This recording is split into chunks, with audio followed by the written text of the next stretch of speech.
Highways. Chandrababu Naidu 2014-2019 మధ్య ముఖ్యమంత్రిగా ఉన్నారు కదా. ఆయన ముఖ్యమంత్రి ఉన్న సమయంలో ఆ ప్రభుత్వానికి బ్యాడ్ మార్క్ తెచ్చినటువంటి వారిలో ఫస్ట్ ప్లేస్లో ఇది ఉంటుంది. ఏది? రిషితేశ్వరి మరణం. 2015 జూలై 14 నాగార్జున యూనివర్సిటీ హాస్టల్లో ఊరేసుకొని చనిపోయింది రిషితేశ్వరి. వరంగల్ చెందినటువంటి అమ్మాయి ఆర్కిటెక్చర్ చదువుతుంది క్యాంపస్లో. ఎందుకు చనిపోయింది ఏంటి అన్నప్పుడు లెటర్ కూడా రాసింది. ఎవరెవరు ఆమెను ఏ రకంగా వేధించింది, ర్యాగింగ్ పాల్పడింది ఏంటి అని చెప్పేసి ఆమె ఫ్రెండ్స్ వాళ్ళు చెప్పారు. ఆనాడు అసలు వైసీపీ వాళ్ళు అయితే అసలు రిషితేశ్వర కుటుంబానికి న్యాయం జరుగుని మేము పోరాడుతూ నిలబడతా ఉన్నారు. బట్ 2019-2024 మధ్య 5 సంవత్సరాలు పరిపాలించిన ఏ రోజు కూడా రిషితేశ్వర కేసు అసలు ఏమైంది, ఎక్కడి వరకు వచ్చింది, ఫాలో అప్ కూడా ఏం చేయలే. రాజకీయం చేయడం వాళ్ళకి తెలుసు. శవం కనపడింది అంటే గొడ్డలు ఎప్పు తీసుకొని వస్తారు, లేదన్నప్పుడు ఇంకా ఏదైనా ఉంటే పక్కన కూడా వీళ్ళ మీద వేసుకొని వస్తారు. నేను తప్పుగా మాట్లాడుతున్నా, బాధతో మాట్లాడుతున్నా.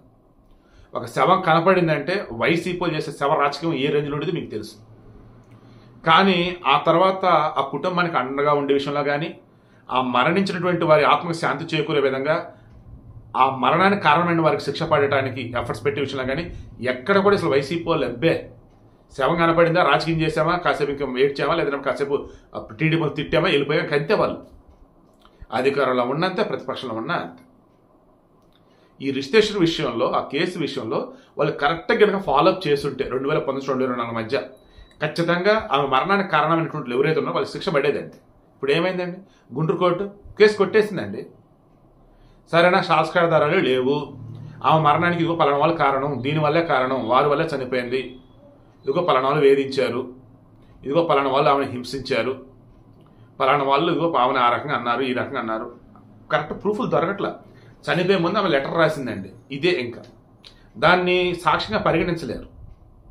మీరు చాలామంది మూర్ఖంగా పిచ్చిగా ఆలోచిస్తూ చనిపోయే ముందు సెల్ఫీ వీడియో తీసి చచ్చిపోతా, చనిపోయే ముందు అన్ని రాసి చచ్చిపోతా. రే నాయన, అమ్మ, తల్లే, ఎవరు అలా చేయకండి. చాలా బాధగా ఉంది ఈ అమ్మాయి విషయంలో. బట్ ప్రాక్టికల్గా చెప్పలుగా చెప్తున్నా. ఒరే నాయన, ఒరే అమ్మ, తల్లె, అయ్యా, ఎవరైనా కానీ, అయ్యా మీరు చనిపోయే ముందు ఏదో రాశారనో, చనిపోయే ముందు ఏదో వీడియో చేశారనో, అందులో ఉన్నదే నిజమని కోర్టులు కానీ పోలీసులు ముందుకు వెళ్ళలేరు. మీరు చెప్పిన దానిలో నిజం ఎంత, అబద్ధం ఎంత అని చెప్పి క్రాస్ చెక్ చేసుకుంటూ పోతే వారికి ప్రాపర్గా ఎవిడెన్స్ దొరకాలి. అప్పుడే మీరు కోరుకున్న వారికి శిక్ష పడింది. అదర్వైజ్ మీకు నరకంలో శిక్ష పడింది. ఎందుకంటే ఆత్మహత్య మహాపాపం కాబట్టి. రిషితేశ్వర పేరెంట్స్ని అసలు వాళ్ళ బాధ వర్ణాతీతమైన పాపం. 2015-2024 అరౌండ్ 9 years పోరాడారు, వెయిట్ చేశారు. కానీ ఏమైంది?